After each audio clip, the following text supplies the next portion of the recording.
I'm leaving you and moving to Los Angeles with my 22-year-old girlfriend. I've already cleaned out our shared account, LOL. I stared at the text message on my phone, sitting in my home office in Austin, Texas, on what had started as a perfectly ordinary Tuesday afternoon. The words seemed to blur together for a moment, before the reality hit me. 15 years of marriage, reduced to a text message with a laughing acronym at the end. My name is Amanda Griffin. I'm 41 years old, and I work as a financial advisor for Sundale Financial. For the past decade and a half, I thought I was building a life with Trevor, my husband, of what I believed was a solid marriage. We had our beautiful house in one of Austin's most desirable neighborhoods, joint savings accounts, retirement plans, and what I thought were shared dreams for the future. But as I read that text message again, I felt something unexpected wash over me. Not devastation, not shock. Instead, I felt a strange sense of calm, almost like relief. Because while Trevor thought he was delivering a crushing blow, he had no idea what he had actually just walked into. I set my phone down on my mahogany desk, next to the stack of legal documents I had been reviewing just moments before his text arrived. The irony wasn't lost on me. There, spread across my workspace, were asset protection papers, trust documents, and financial statements that told a very different story than what Trevor believed he knew about our finances.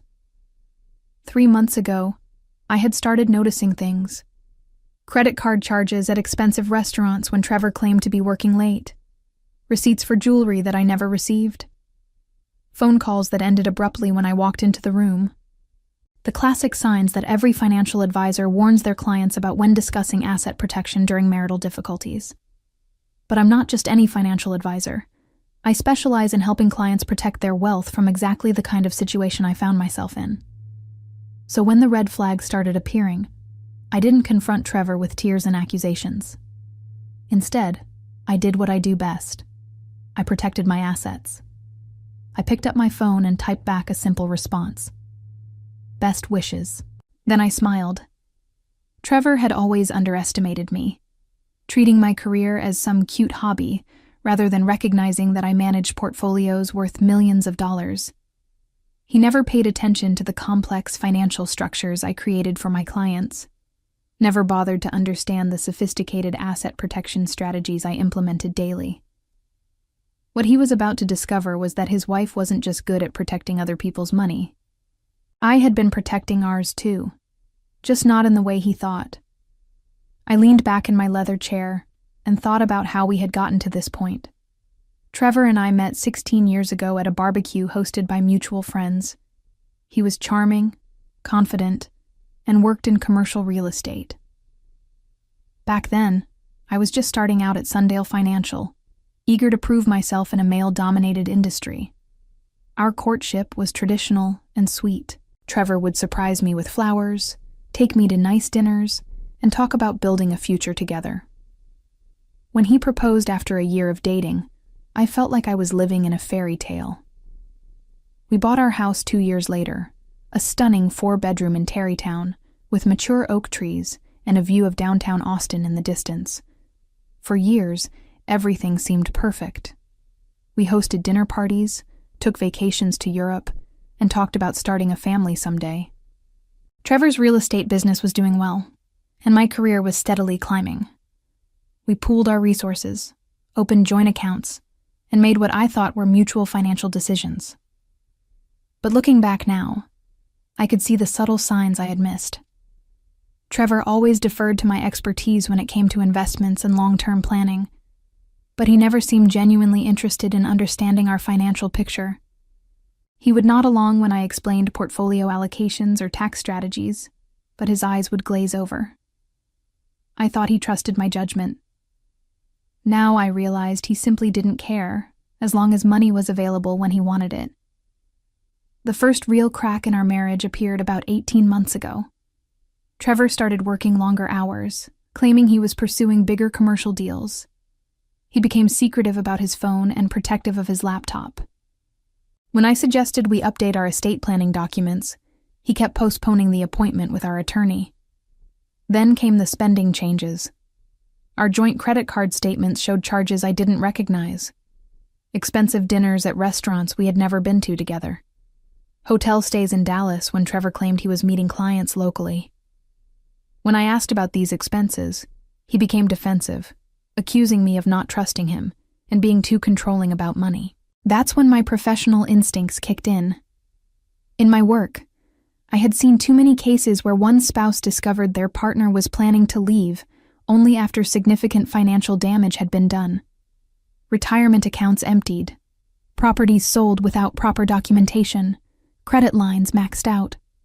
I had helped countless clients rebuild their lives after such betrayals, and I had learned to recognize the warning signs. So 3 months ago, when Trevor's behavior became undeniably suspicious, I made a decision. I would protect myself the same way I protected my clients. Quietly, methodically, and completely legally. The process of protecting our assets began with a simple phone call to my attorney, Patricia Walsh, who specialized in family law and asset protection. Patricia had been a friend since law school, and I trusted her completely. Over lunch at a quiet cafe downtown, I explained my suspicions about Trevor's behavior. "Amanda, you're right to be proactive," Patricia said, stirring her coffee thoughtfully.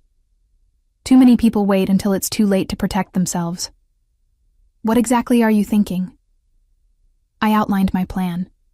We would establish irrevocable trusts to hold our major assets, including the house, our investment portfolios, and my retirement accounts.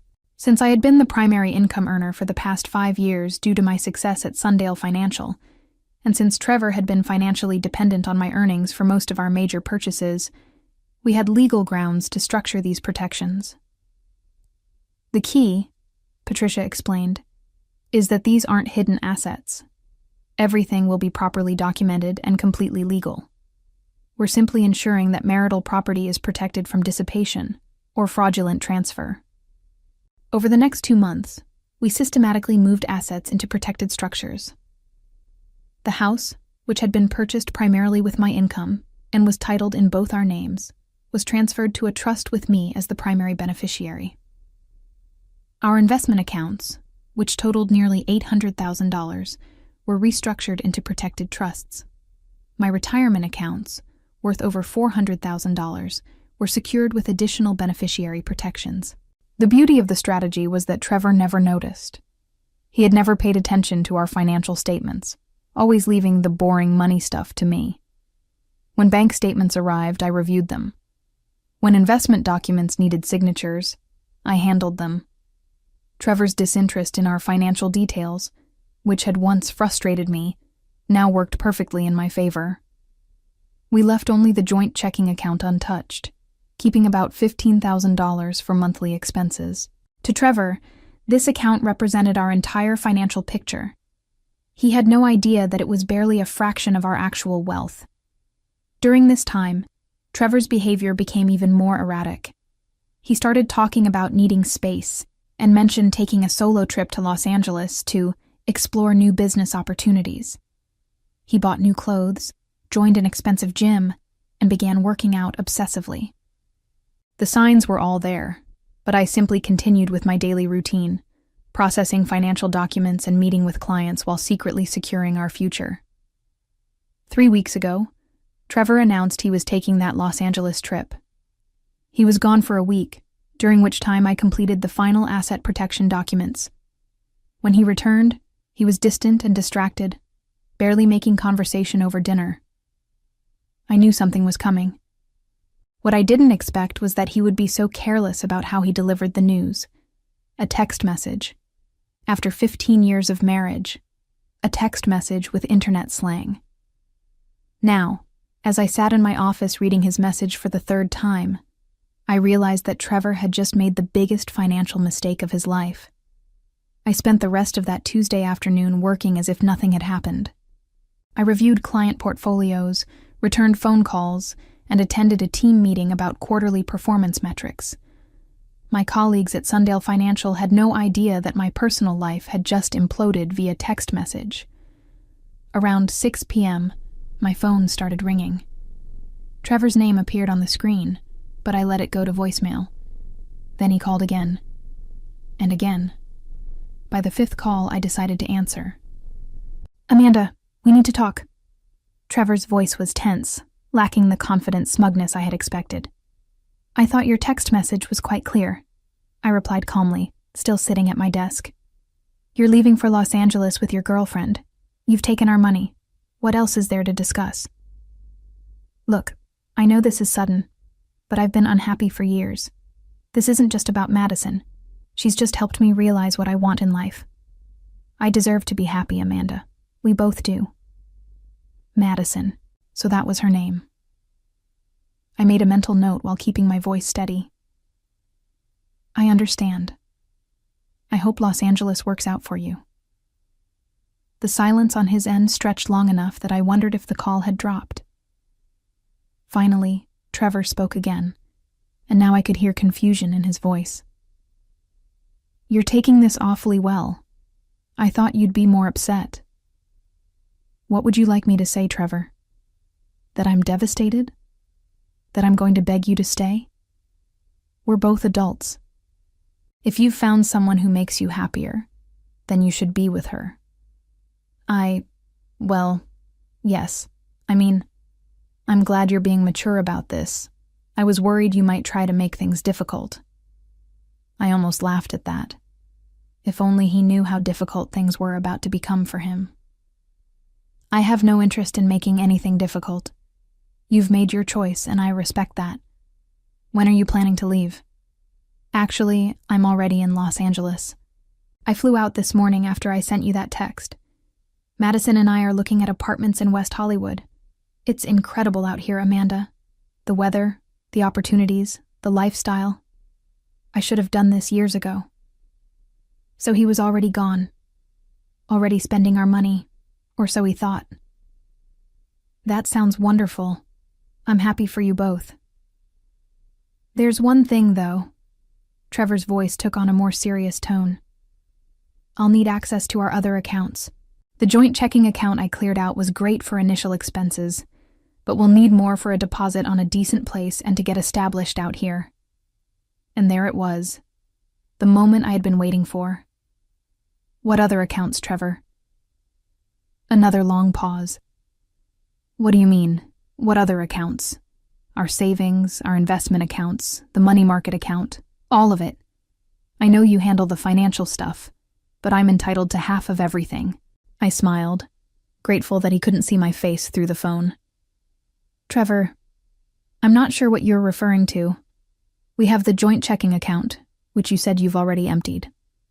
As for other accounts, well, those are held in various trusts and protected structures for tax and estate planning purposes. Surely you remember signing those documents." "What documents? What are you talking about?" "The trust documents, the asset protection papers, the estate planning updates. We discussed all of this, remember? You said you trusted my judgment with the financial planning and that you didn't need to worry about the details." I could hear Trevor's breathing becoming more rapid. "Amanda, I need access to that money. I need it now." "I'm afraid that's not how trusts work, Trevor. Those assets are protected and can't be arbitrarily distributed. Perhaps you should consult with an attorney about your options." The next morning, I woke up in my beautiful, now legally protected house and went through my normal routine. Coffee, news, shower, dressed for work in my favorite navy suit.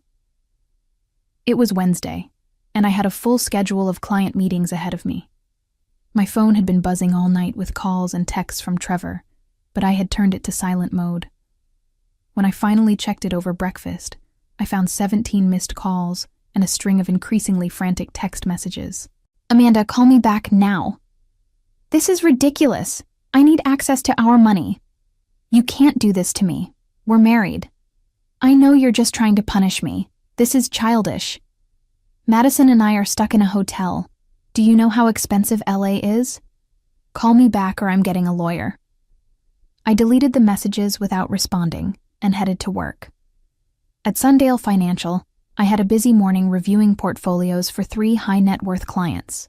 Ironically, one of them was going through a divorce and needed advice on protecting assets from a spouse who had been secretly draining their accounts. I was able to speak from recent personal experience about the importance of proactive financial planning. Around lunchtime, my assistant buzzed my office. "Amanda, there's a Trevor Griffin on line 2. He says he's your husband and it's urgent. Please tell him I'm in meetings all day and cannot take personal calls during business hours," I replied. "If he continues calling, please inform him that he can reach me through my attorney." An hour later, Patricia Walsh called.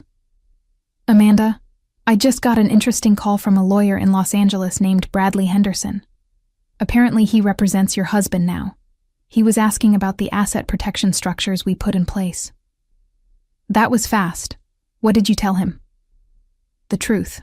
That all assets were properly transferred into legal trust structures over the past 3 months, with proper documentation, and your husband's implied consent.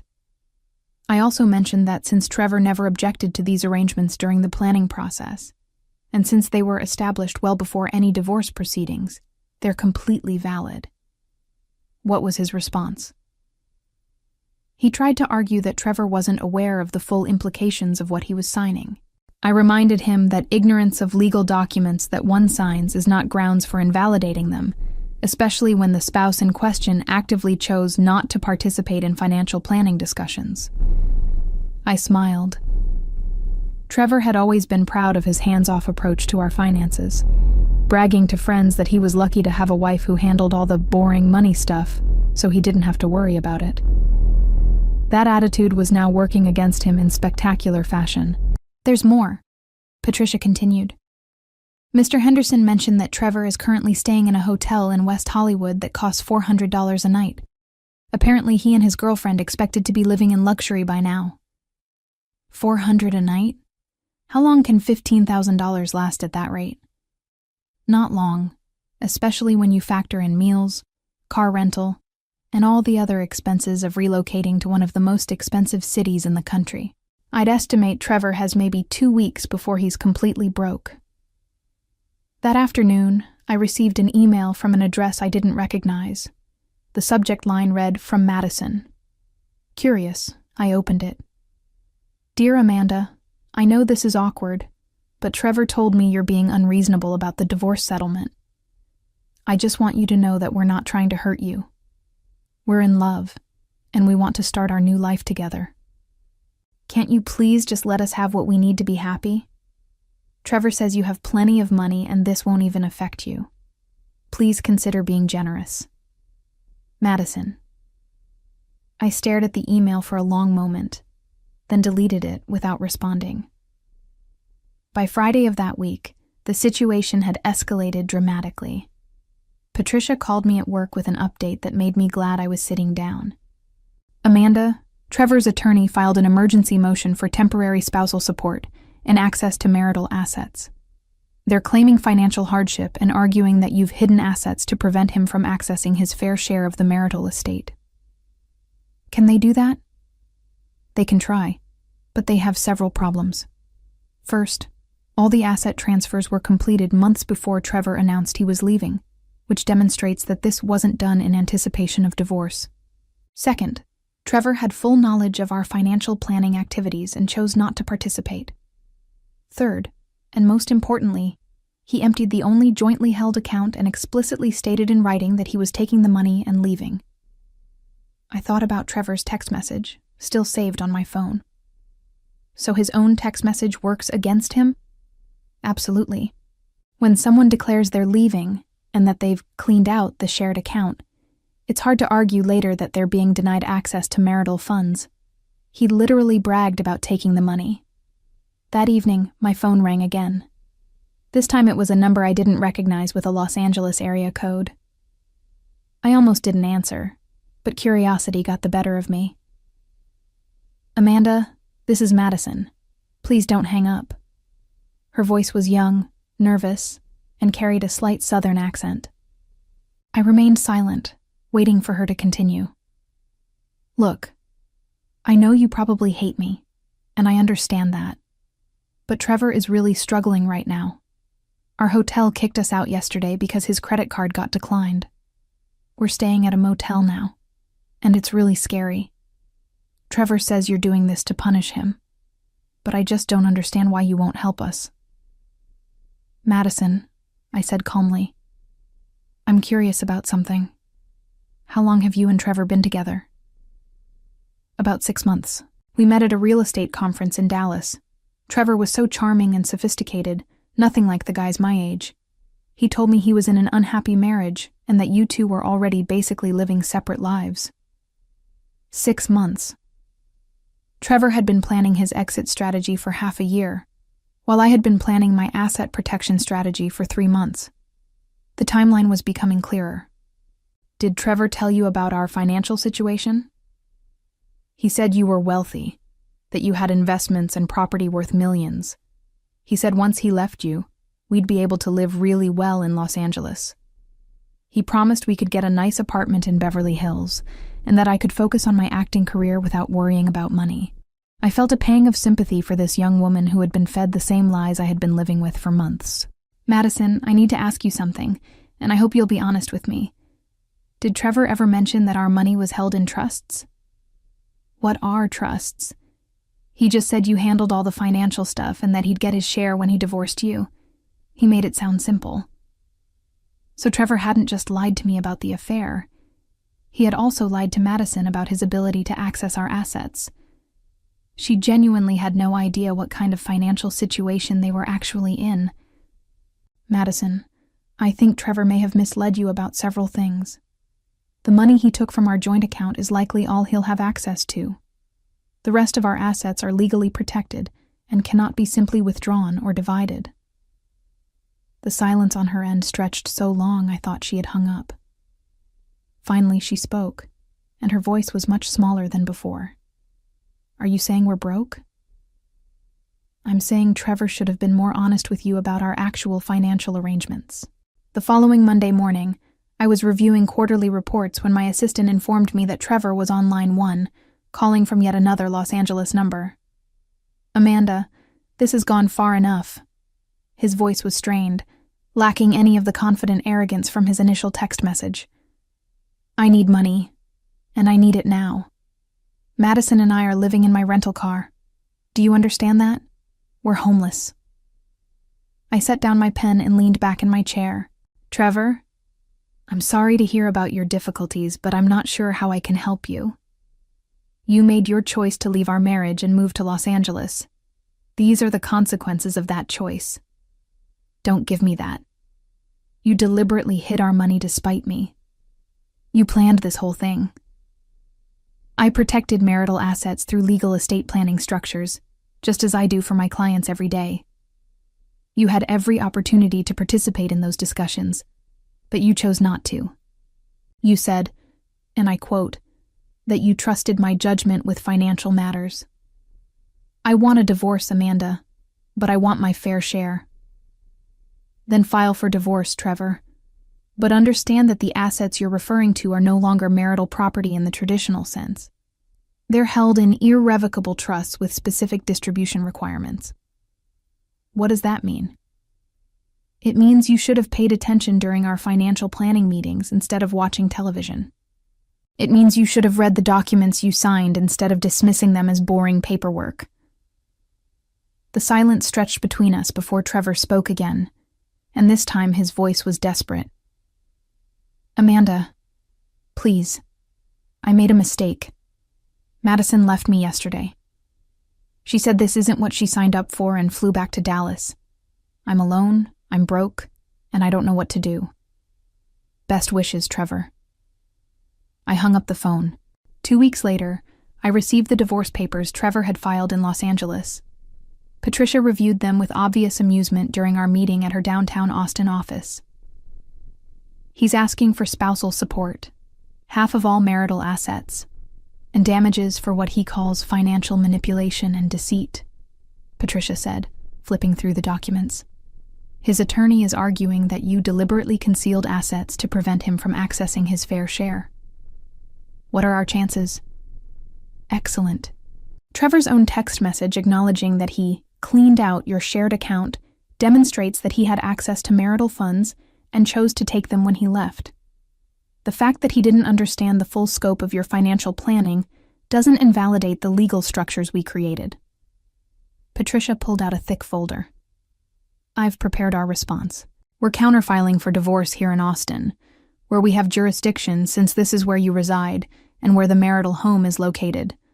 We're also requesting that Trevor return the $15,000 he took from the joint account, plus interest. Can we actually get that money back?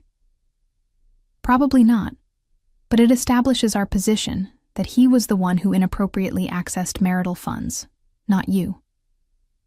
A month later, Trevor called one final time. His voice was different now, defeated and hollow. Amanda, I'm coming back to Austin. I can't afford to stay in Los Angeles anymore, and my attorney says the divorce will be easier to resolve if we're in the same state. That's your choice, Trevor. I want you to know that I understand now what you did. It was brilliant, actually. I completely underestimated you. I simply protected our assets the way I protect my clients' assets every day. You chose not to pay attention to that process.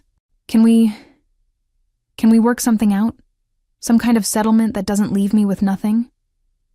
Talk to your attorney, Trevor. All communication should go through legal channels now. I hung up and went back to my work, feeling truly free for the first time in months. 6 months after Trevor's text message, our divorce was finalized. He received a small settlement, enough to start over, but nowhere near the millions he had expected. I kept the house, most of our investments, and my independence. As I sat in my home office that had become the center of my careful planning, I reflected on how strategic patience had been far more powerful than any emotional reaction could have been. Sometimes the best revenge is simply being better prepared than those who underestimate you.